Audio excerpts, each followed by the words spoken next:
there, esteemed audience, and welcome to another episode of Middle Grade Ninja.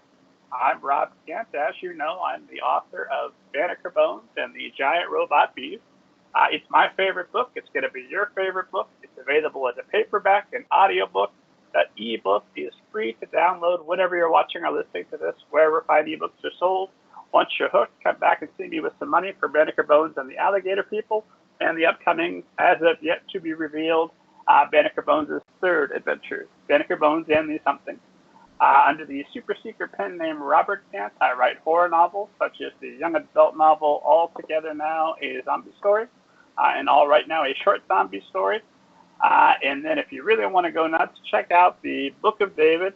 And when you look at the Book of David, when you give that a read, you will wonder the same thing that I find myself wondering, which is, why would you market a book like that from a blog and a podcast about middle grade books? That's a fair question.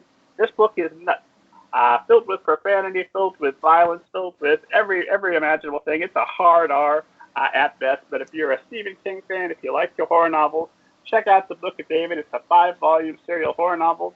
The first installment, the Book of David Chapter 1, is available to download as an ebook for free whenever you're watching or listening to this, wherever fine ebooks are sold. Coming up on the Middle Grade Ninja podcast, we've got just a plethora of amazing guests I can't wait for us to talk to. We're going to be talking next week with authors Kate Hannigan and Alan Woodrow. After that, we'll talk with our old friend Laura Martin. We're going to talk with Dan Gutman, Sharon M. Draper, and many, many more. If you're an author or a publishing professional, you tune into the show and you'd like to be on it, don't wait for me to ask you. I'm very lazy. I'll get to it as soon as I can. But if you want to be my audience, let's make this beautiful happen. So get in touch with me through middlegradeninja.com and let's set up a time when I can chat with you. Today, I couldn't be more excited. We're going to be talking with former literary agent and editor Molly Cusick. Molly, how are you today? Hi, Rob. Thanks so much for chatting with me. I'm well, thanks. How are you?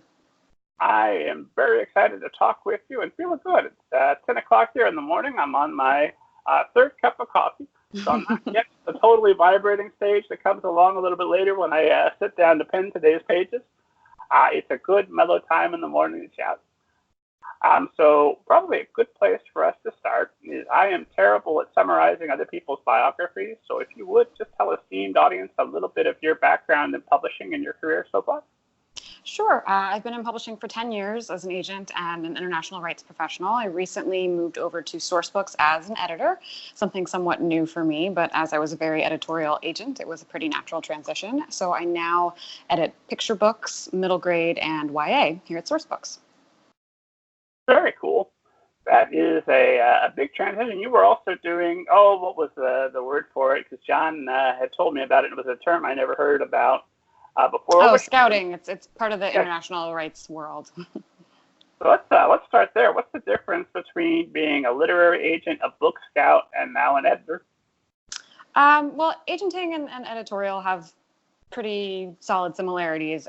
Scouting is part of international rights. Basically, you're employed by foreign publishers all over the world to help them scout the best manuscripts that are on submission in New York. So it's a lot of, establishing relationships with agents and editors, trying to get them to leak you the hot manuscript of the moment, reading them, evaluating them, and letting your clients around the world know whether you think they should buy these manuscripts and for how much. So it's sort of, predicting the next hot ticket and a lot of gossiping and back channeling. Oh, perfect. Can you tell us what's the next big item going to be? I'm afraid I can't tell you that. Oh, Molly, I was hoping you could give me the hot trends for the next 10 years in publishing. That would be nice. If I could, I'd be a wealthy woman. That would be swell. And I was charmed by your bio. I read that you're obviously a big reader and a fan of reading. In fact, let's just you ran a Harry Potter website for a time, and I wanted to make sure I asked you about that.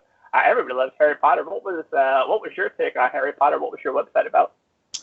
It was an RPG. It was HogwartsSchoolOfMagic.com, and I ran it when I was in middle school with a girl I met online who lived in London, who's now a published author. Emily Tesh has an adult fantasy book just out now with Tor.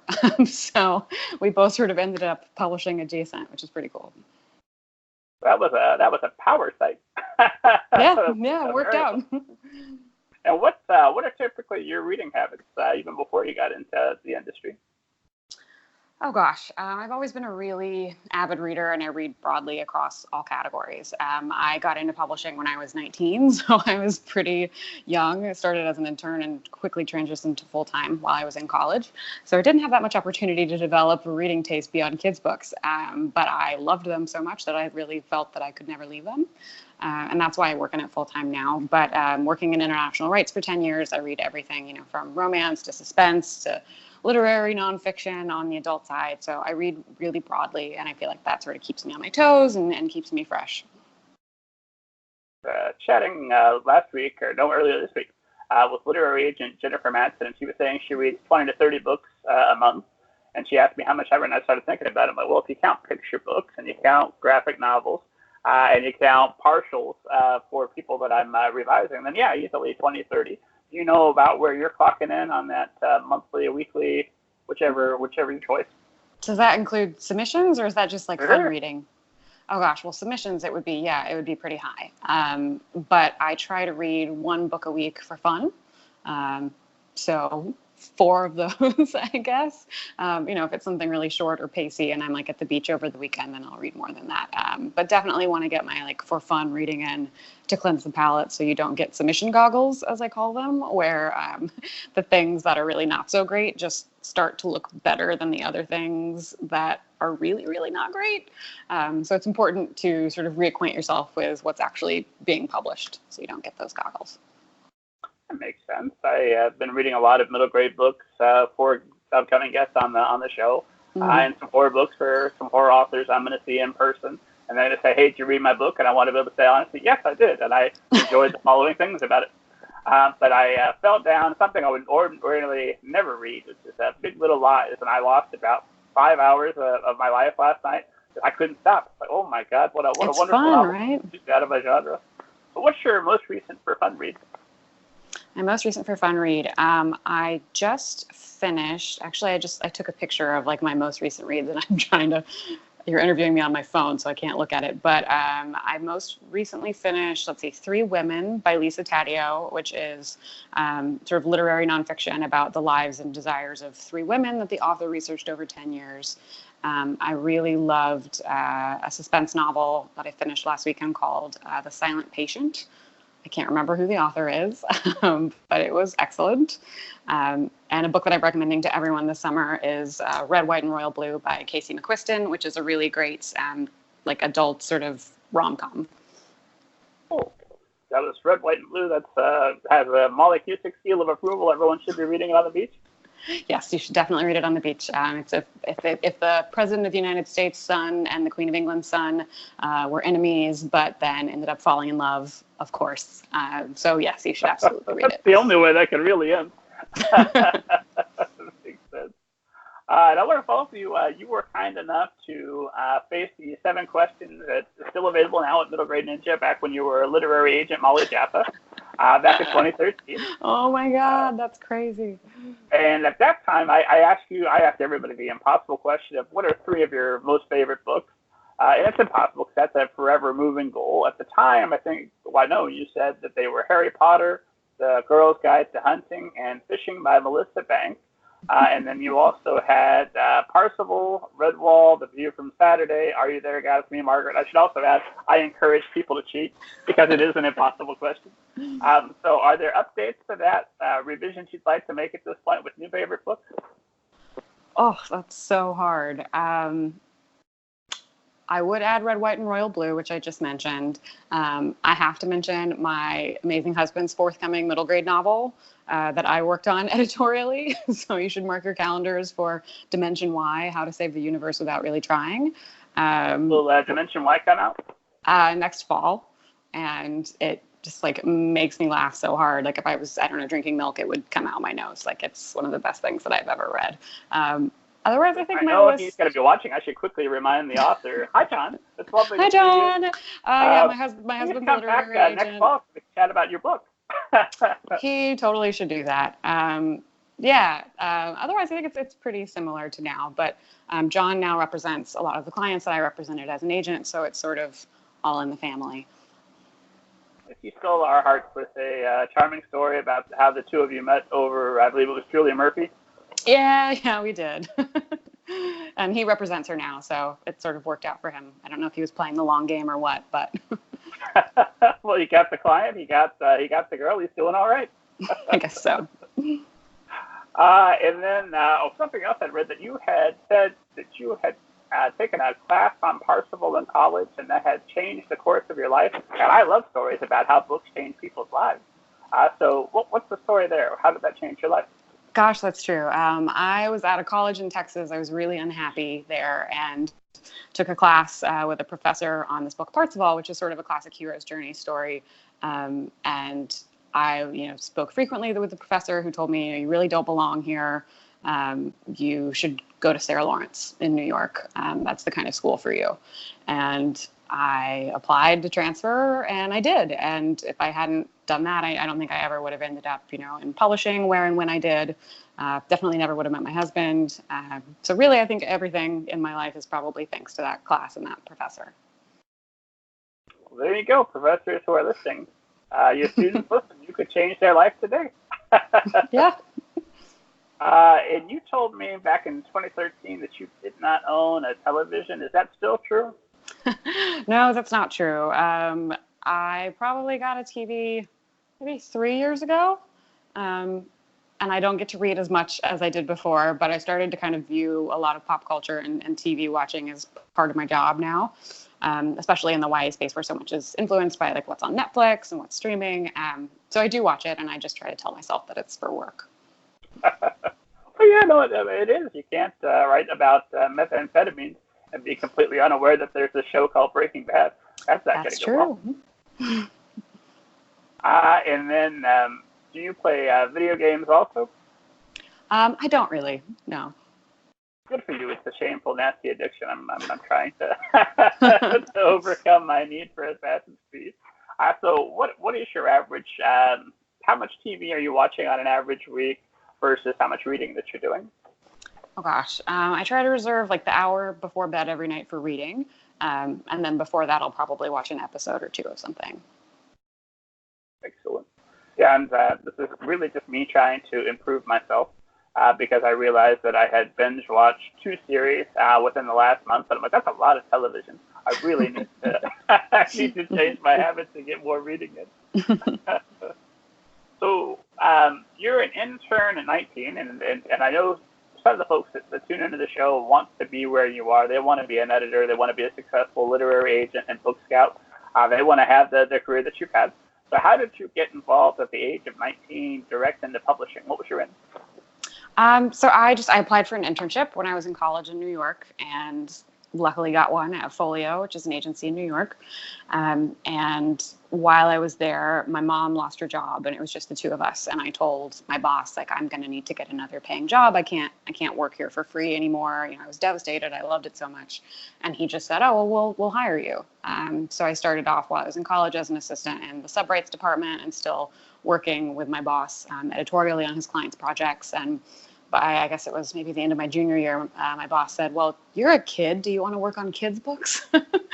And I was like, sure.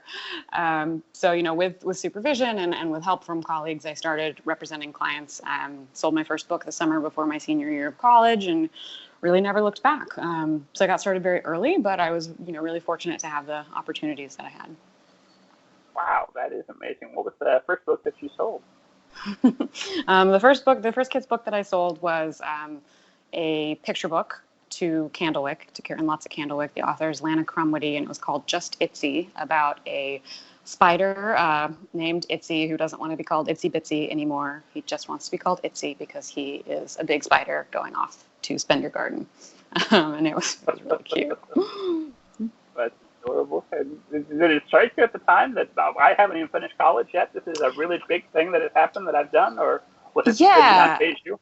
No, it was weird. It was very much like a double life. I'm like dating myself by saying it was like a very Hannah Montana kind of thing to do. It's like now everyone knows that I'm 30. I didn't tell editors that I was still in school, so I would take the train in from school to go to lunch with editors and just like try to pretend to be more grown up than I was. It worked out, I guess. Well, that sounds like that's lots of advice we could flesh out a little bit for young, eager people that want to get to where you were. What things did you do to be older and to ingratiate yourself with the right people? I mean, there's a lot of fake it till you make it, for sure. My boss told me to get a watch, that it would make me look older. So I did get a watch. I got my first iPhone for this job, that job. But I mean, I say, fake it till you make it to a point. I feel like there are a lot of newer agents right now, not necessarily young ones, but a lot of new agencies popping up that are run by people who don't really have the experience necessary to be an agent. Now on the editorial side of the desk, I'm seeing a lot of submissions from agents who clearly don't know what they're doing, and it makes me so sad for writers. So, if you are thinking about being an agent, like, please don't take the shortcut of just saying, well, I'll just go into business for myself because there are no requirements to be an agent. Trust me when I say, like, you don't know what you don't know, and you really do need, like, a mentor, someone who's in New York, someone who's been in the business a long time, someone who knows contracts. I'm seeing a lot of these agents who accept the first offer that comes in from a publisher, who spam agents with submissions, who just do everything wrong. And these are agents who, have Twitter profiles and people think are very cool. So it's just so important, if you want to get into the industry, to do it right, and not take shortcuts. And if you're a writer, to really do your research and, to talk to some of the agent's clients and to look on Publishers Marketplace to see if they've sold anything. I'm shocked by the number of people I hear from calling themselves literary agents, and their agency does not have a single verified sale anywhere. Sorry, that's my soapbox. I feel so strongly about this. That's what we want to hear about. The only thing I might push back on that just a little bit is, at one point I could have reached out to 19, 20-year-old, however old you were, when you sold your first picture book, and you wouldn't have had any verifiable sales. No, but my agency would. Okay. And so the point is, if you're to take a chance on a new agent, so long as the agency is credible. As long as the agency is credible, and as long as that agent has a mentor. Every time I spoke to an author, my boss was on the phone with me, was working with me, looking at my projects, at my submission letters, helping me with submission lists. Like, never was I doing anything on my own, certainly never negotiated anything or handled a contract on my own, for years.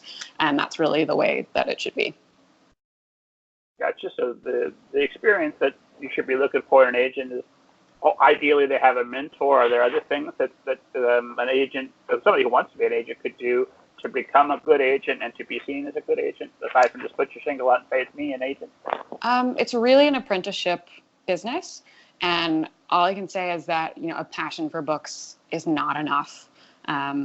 I've spoken to authors who have been unhappy with their agents before at conferences, and they say, like, well, she just really won me over because she loved my book so much. And, like, that's lovely, but we all love books. Like, an agent is more or less your business manager. If they don't know anything about contracts, if they don't know anything about foreign rights, like, I'm astounded at the number of agents who couldn't tell me, like, what the standard escalation is for, I don't know, a picture book hardcover royalty. Like, if you don't know that off the top of your head, girl, you're in trouble. So yeah, it's just that there's a lot that you need to know, and it's not just about, like, oh, I'm a good editor, or oh, I like books.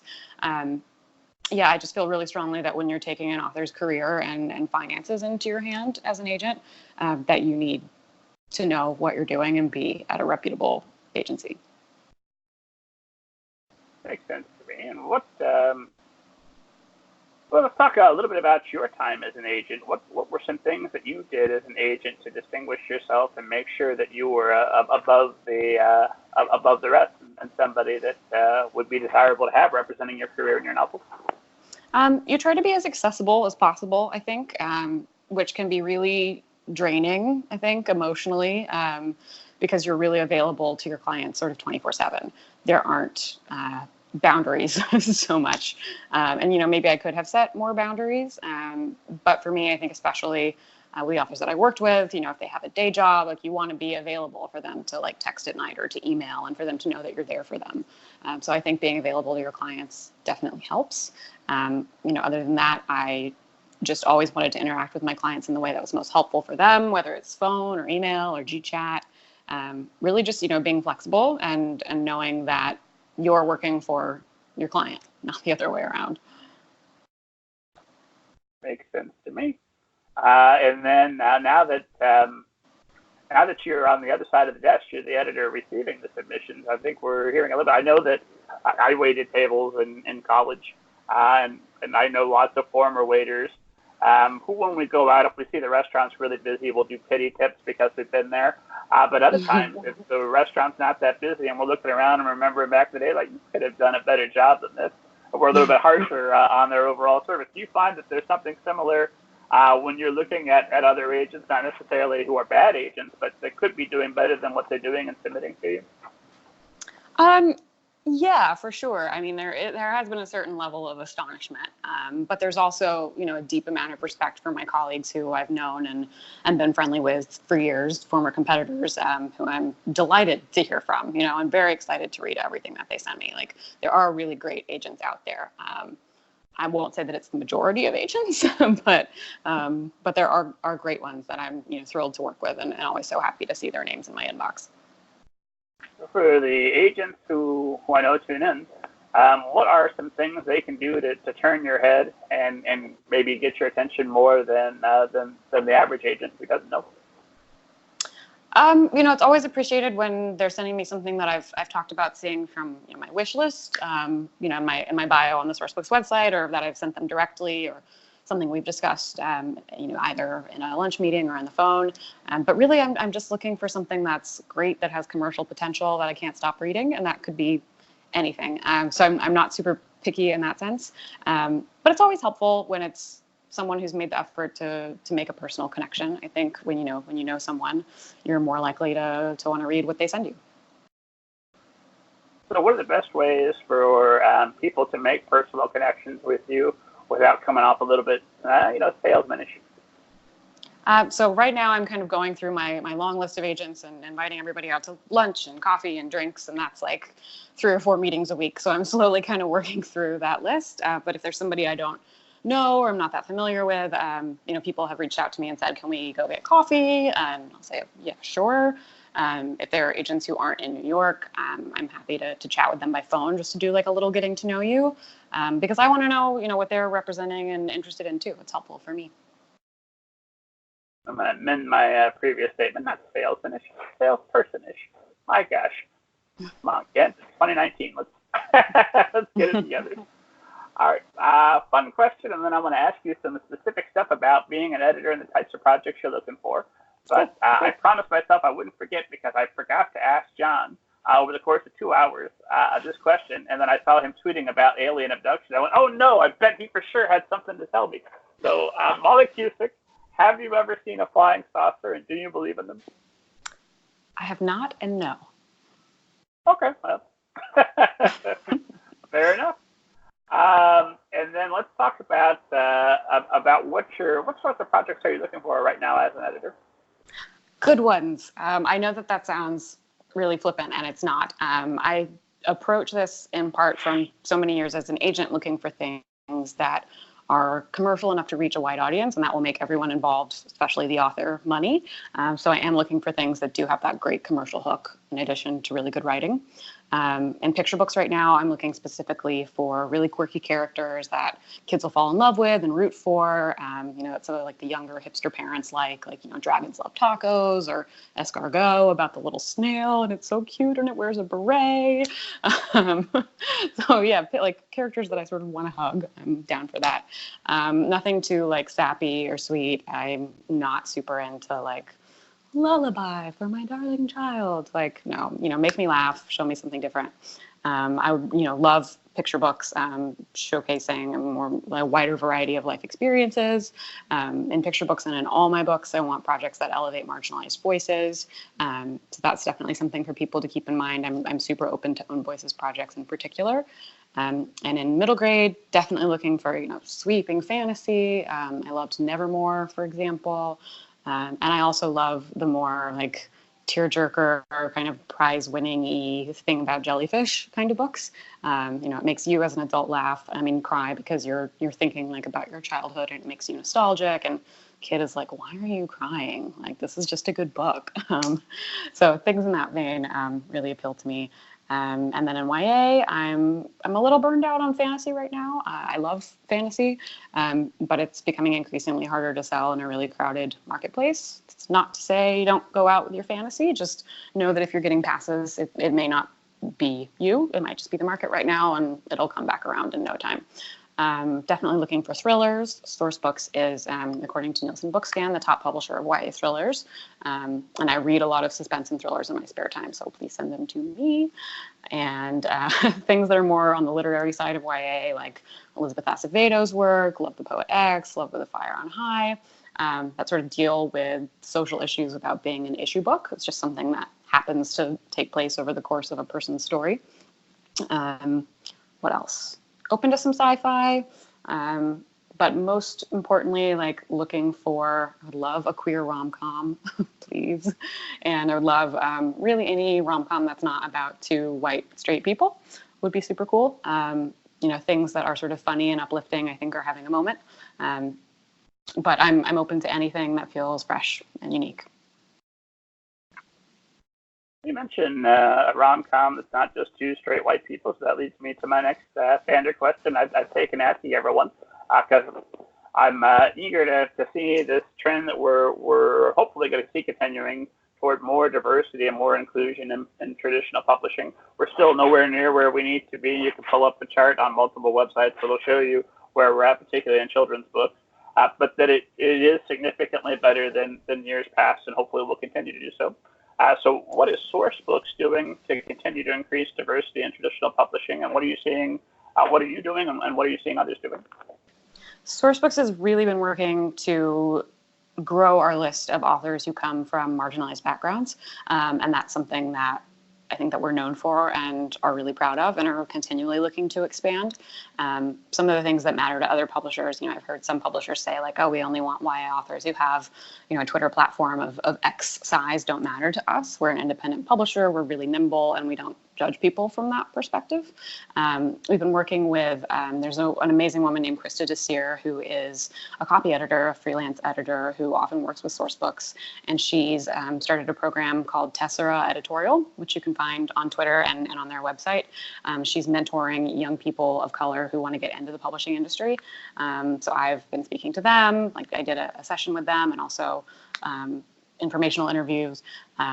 People in our copy editing department have done that as well. So we're really looking for ways to kind of make ourselves available to young people of color or people of color who are looking to get into publishing.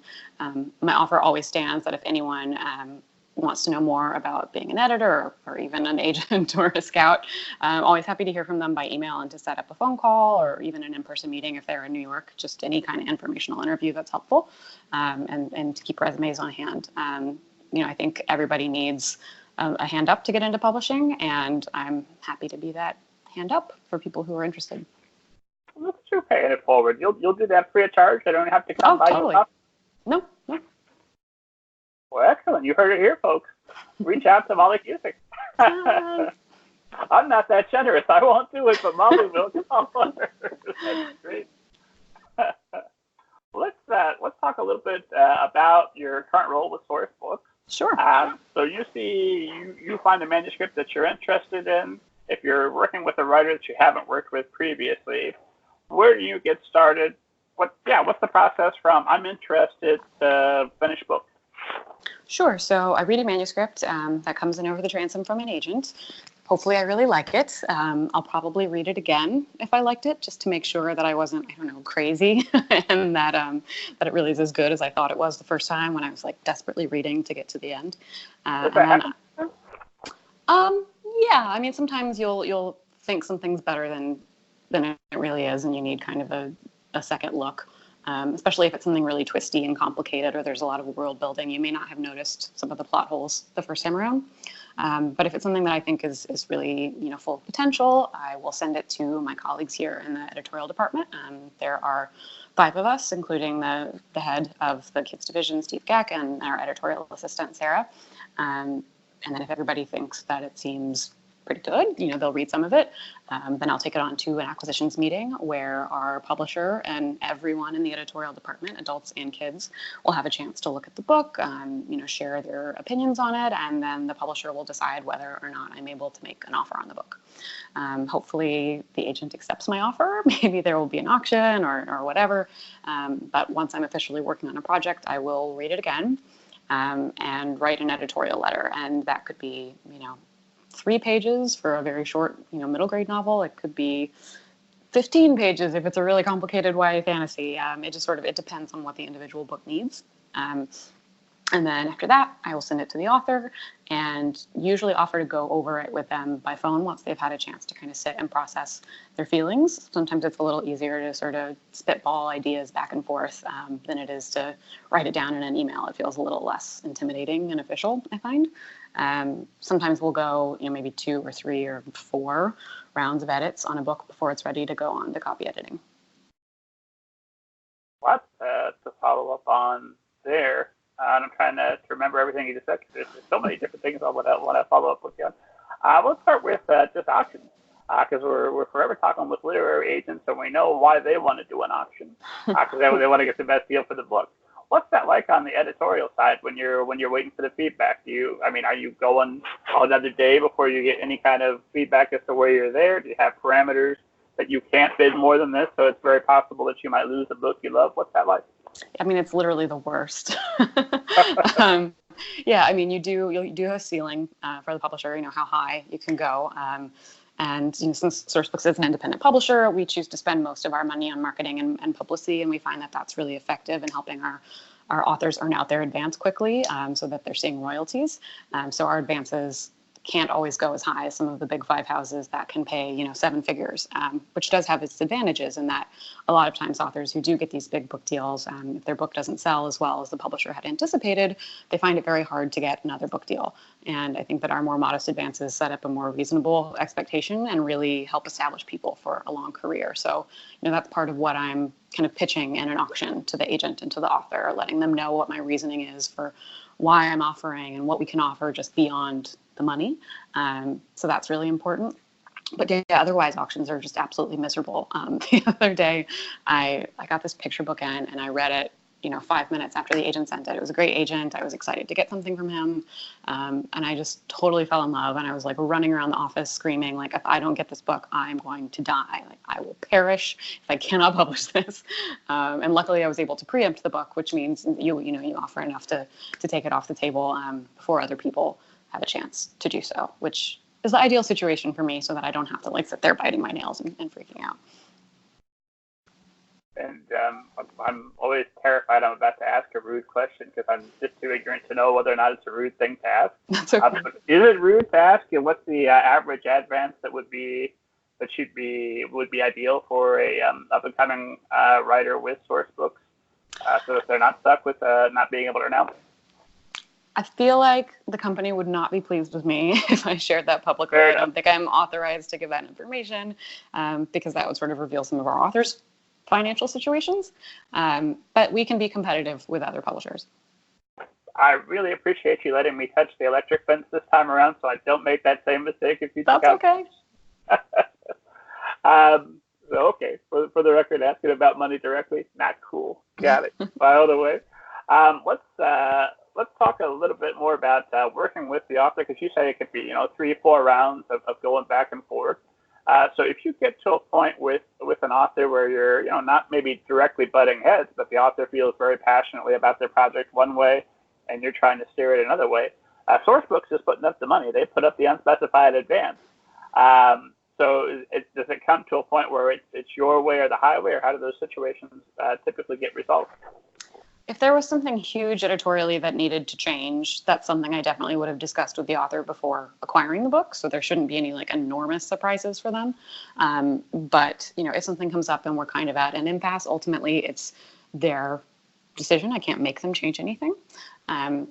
More importantly, if I see that there's a problem, I may have an idea for how to fix it. But as long as the author addresses the underlying problem, I say, the pacing in this scene feels really slow. I don't think it's that necessary. I think you should just cut the scene. If the author doesn't want to cut the scene, but they can find another way to make that scene feel integral to the story, then I'm fine with that. Let me ask you that then. What are some good ways to increase pacing without just flat cutting scenes that you love? I really just feel like every sentence, honestly, should move the plot forward and or reveal something about a character. Every sentence, every word really needs to earn its place. And that's one reason why I love children's fiction, is that there's a certain kind of economy of language that is really beautiful in the way that it flows. And I think sometimes, especially in adult literary fiction, people can be sort of verbose for the sake of being verbose. Don't get me wrong, I enjoy literary fiction, but I think that children's authors really excel at that. And the most successful ones have a good instinct for economy of language, for sure. I'll flat out say children's book authors, especially at middle grade, are the finest authors in the world. I mean, I think so. A totally unbiased middle grade. Okay, so it's when you're working with an author, it's really about finding a solution that's going to benefit everybody, right? Mm-hmm, totally.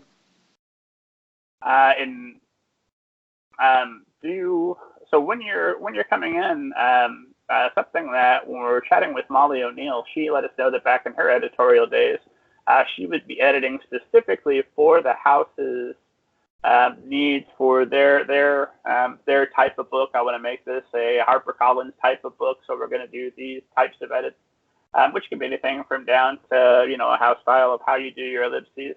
If you put a space between the word and the ellipses, you're a monster, but I know some people do that. Two spaces after a period, why would you do that? But I know people do that.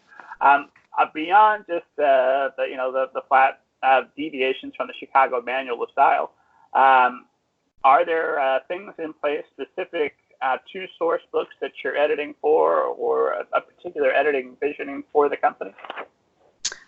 Other than looking to publish, diverse books that feel unique and stand out and really on the verge of whatever's coming next, I really do have freedom to, bring forward and hopefully acquire projects of my choosing within picture book middle grade YA.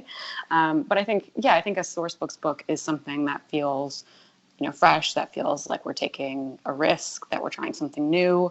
It's not the best place for, like the millionth YA fantasy that's like princess of rock and darkness or whatever.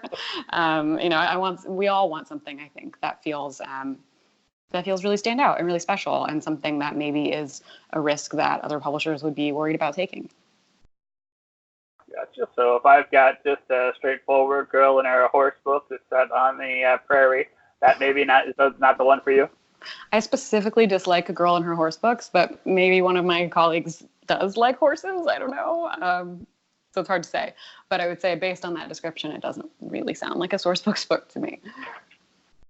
I went through a period of the blog where I read like 10 or 20 different girl in her horse books. And I started to despair. I'm like, what am I doing with my life?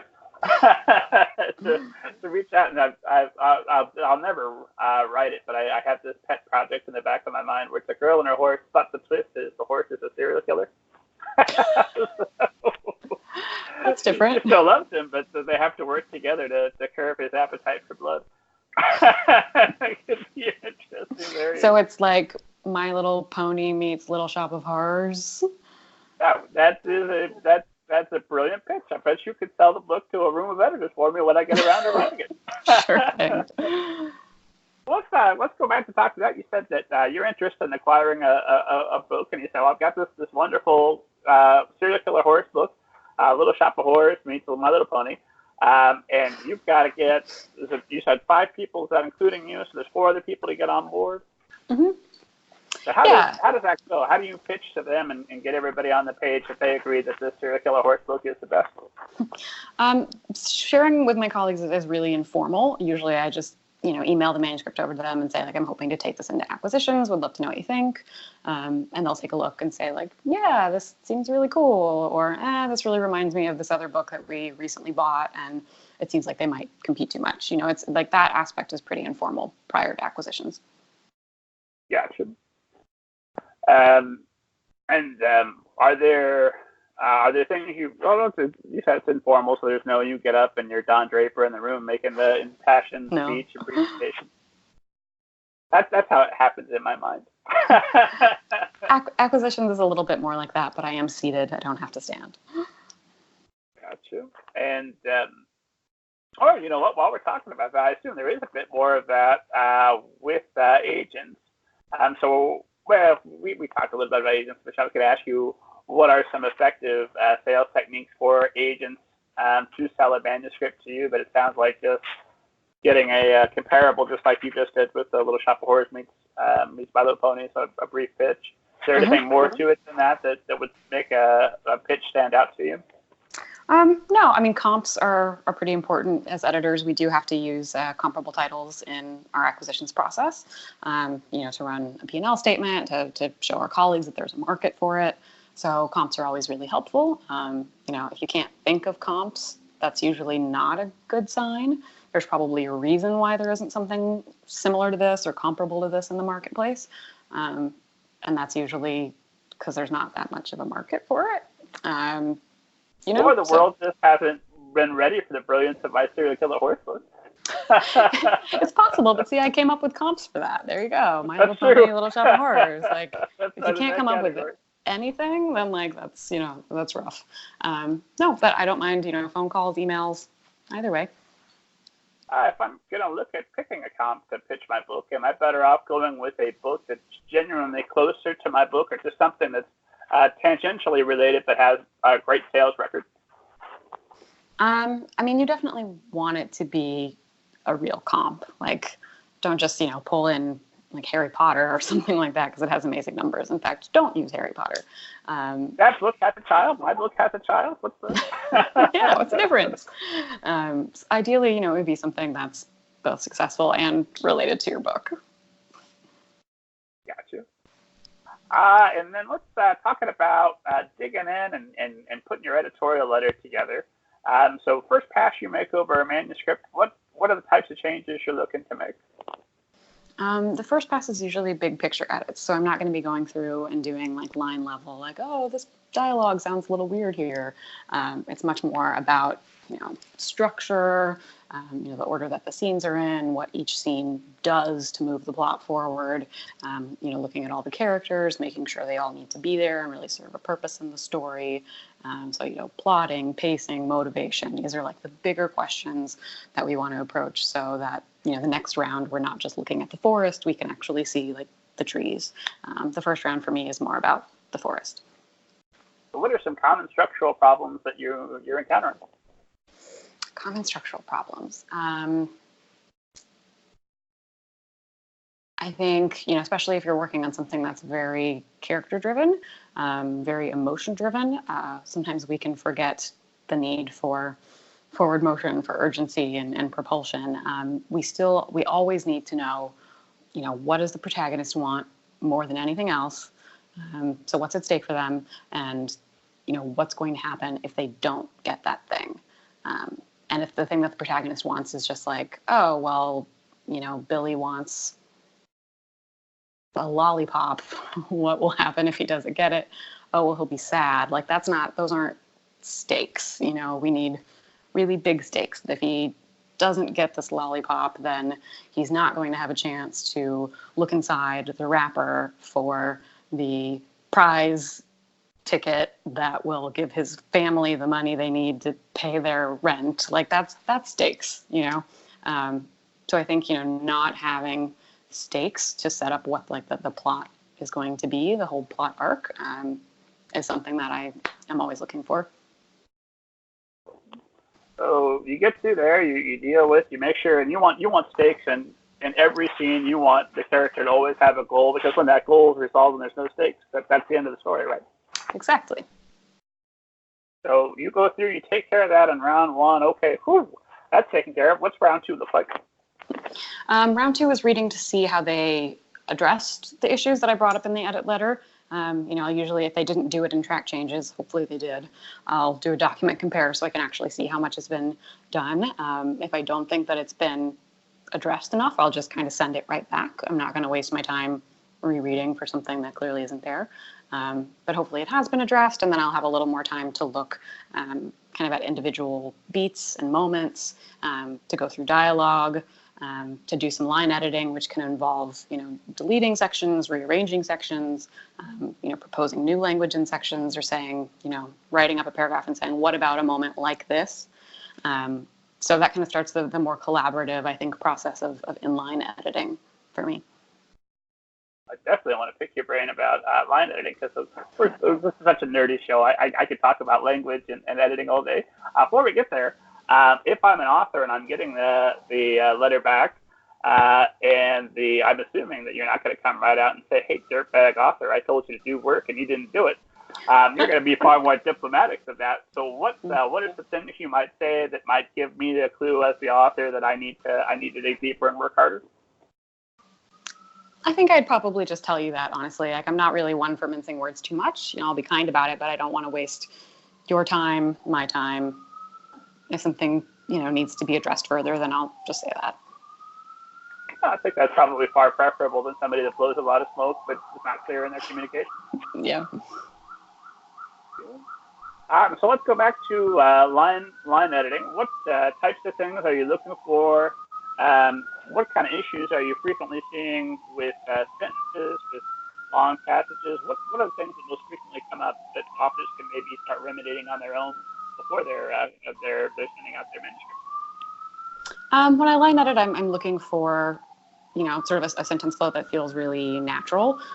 So I read it at a pace of kind of reading it aloud in my head to see how something sounds.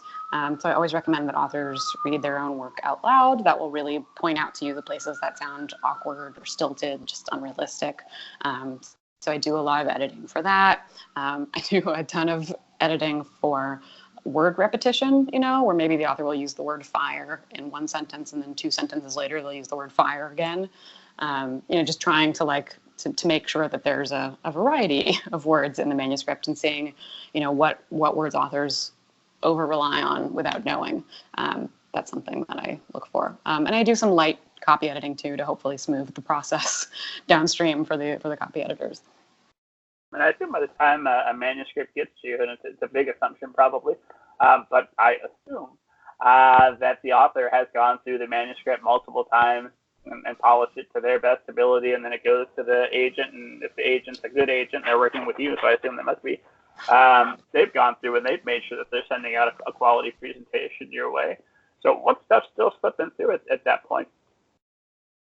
Oh, what's still slipping through? Yeah, I mean, no book is ever perfect, right? Something can always be improved. And at some point in the publication process, the editors are the ones who have to say, like, okay, I think this is as good as we can make it. A lot of agents these days do work really hard editorially with their clients. And, they take it as far as they think they can reasonably take it. But they also have to keep in mind that they are working for free until they sell a book, So an agent doesn't necessarily want to spend 5 revisions with an author before they know that they're going to make some money on the book. Whereas once it gets to my desk, I need to do whatever it'll take to get it there. That makes a lot of sense. I love asking these same questions to so many people because you get similar responses, but you get a new take on it. It's like, yeah, of course, agents don't want to work for free. That makes sense.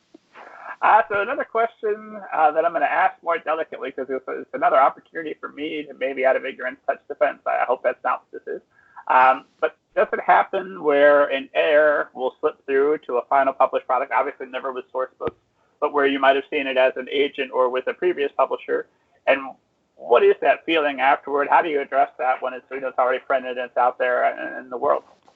Oh, I mean, it's a horrible feeling. When I read things that have errors in them, I'm always just embarrassed for the people involved because I know that would it would hurt me and I'd be really upset. But there's always, an opportunity to correct things in future printings and certainly the opportunity to go in and revise the ebook so that the text is correct. Gotcha. So even if there's nothing to do about the initial print run, you'll still fix the ebook and it'll be like it never happened for everybody after that point. Yeah, I mean, if the error is really severe, like there's a page missing or something like that, then the book would be pulped and they would do a new print run. Okay. If it's just like a missing period or then that'll just be yeah. Which I think you should pulp and do a rerun if you put a space before it. I would like that too. Unfortunately, it would cost a lot of money. Rest assured, at the Kent household, that's a post that gets tucked across the room. If it's good, I might pick it back up, but I will definitely tuck it for a moment. Well, let me, the time we have remaining, I want to pick your brain just for some editing tips that can hopefully help improve mine and everyone's listening fiction. So let's talk a little bit about characters. What are some of the best ways to avoid stereotypical characters and to create proactive characters rather than passive ones? What are some tips just for characterization? I like to have people like answer BuzzFeed quizzes as their characters. I think that's a fun way to get to know like what your character would do, is to kind of, take online quizzes in their persona and, find out, do they like their marshmallows burnt or lightly toasted? Just all the little things that kind of make up a character. Plus it's fun. And other than that, I think, what makes proactive characters is, high stakes and a great premise. If you're not starting from answering that question of, what does my character want, you're going to have a pretty limp storyline. And is there such a thing as a character that's too passionate about what they want?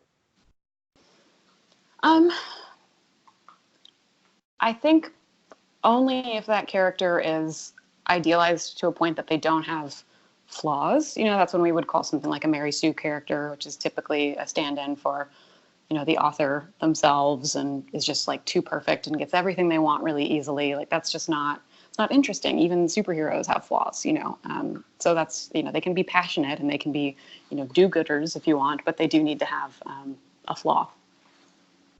Oh, I sympathize with those writers. It's difficult for us walking around perfect, looking at the rest of flawed humanity. Oh, it appears to really be challenging you, imperfect humans. Oh, that's good. So let's talk a little bit about plotting.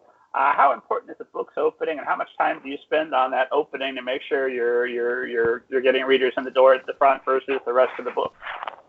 It's super important. I mean, for me, even as an editor, like I don't read the entirety of all or even most of my submissions. I might give something 50 pages.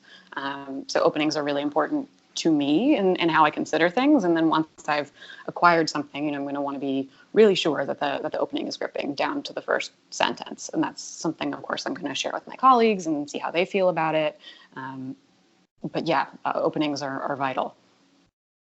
And so do you prefer like a strong, what makes a good opening? It could be voice. It could be stakes. Hopefully it's both. I like to use the example of the first chapter of The Hunger Games, which you look back on and you think, oh, that must have been the reaping, right? But it's not actually. It's Katniss in her little tiny home and with her sister who's asleep, and she's thinking about, how she's going to feed her sister, and she's, looking at her sleeping form and realizing, you're kind of taking in their house and how poor they are and what the situation is. And it does a lot of things, right? It establishes her love for her sister. It establishes the family's poverty.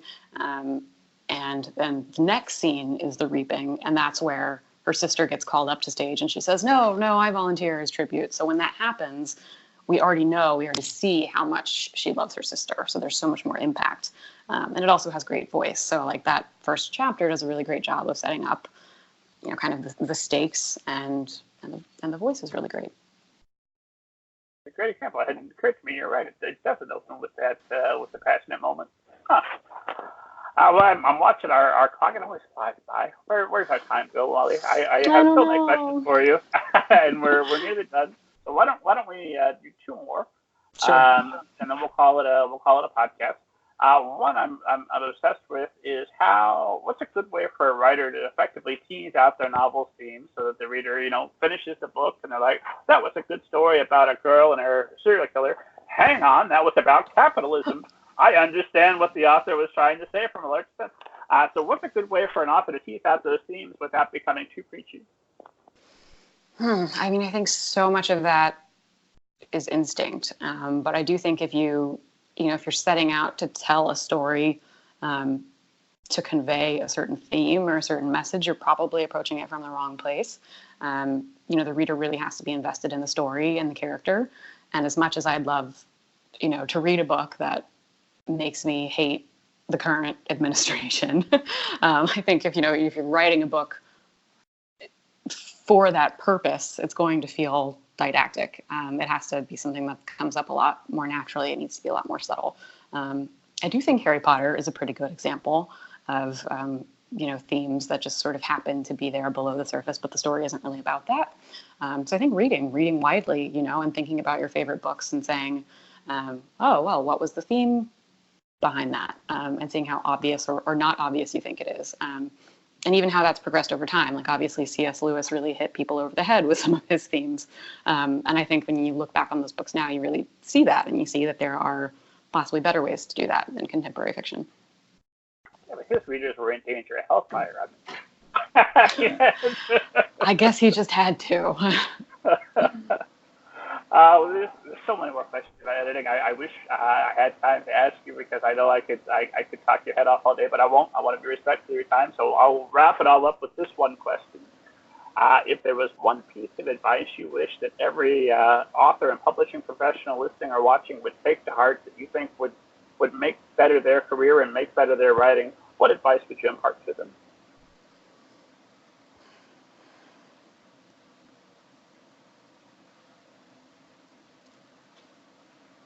Either do your research or know your market, which is sort of the same thing. But I think it's really important to know, as a writer, we focus so much on craft and on telling the best story we can.